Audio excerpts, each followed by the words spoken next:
Carousel post edit பண்ணலாமா? Canva open பண்ணிக்கோங்க. With and height நீங்கள் எவ்வளோ வேணுமோ அதை சூஸ் பண்ணிக்கோங்க. ஹைட் வந்து 1080 தான். வித் வந்து நீங்கள் எவ்வளோ கேரோசல்ஸ் யூஸ் பண்ணணுமோ அதுக்கேற்ற மாதிரி நீங்கள் வந்து போட்டுக்கோங்க. அப்புறம் நீங்கள் செட்டிங்ஸ் டேப் ஓப்பன் பண்ணிவிட்டு ஆட் கைட்ஸில் கஸ்டமில் கொடுத்துட்டு 4 காலம்ஸ் கொடுத்துக்கோங்க. தென் அதுக்கப்புறம் உங்களோட இமேஜினேஷனில் நீங்கள் எப்படி வேணாலும் நீங்கள் இது வந்து இது பண்ணிக்கலாம்.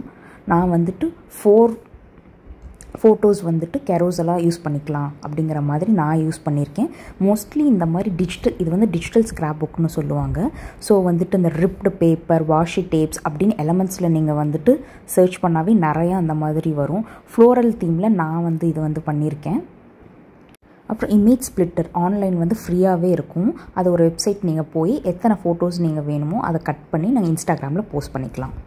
இன்ஸ்டாகிராமில் அதுக்கப்புறம் நீங்கள் போஸ்ட் பண்ணிக்கலாம். இது நான் எடிட் பண்ண பிக்சர். இன்ஸ்டாகிராமில் இப்படி தான் இருக்கும். Thank you. Step by step tutorial வேணும்னா கீழே கமெண்ட் பண்ணுங்கள்.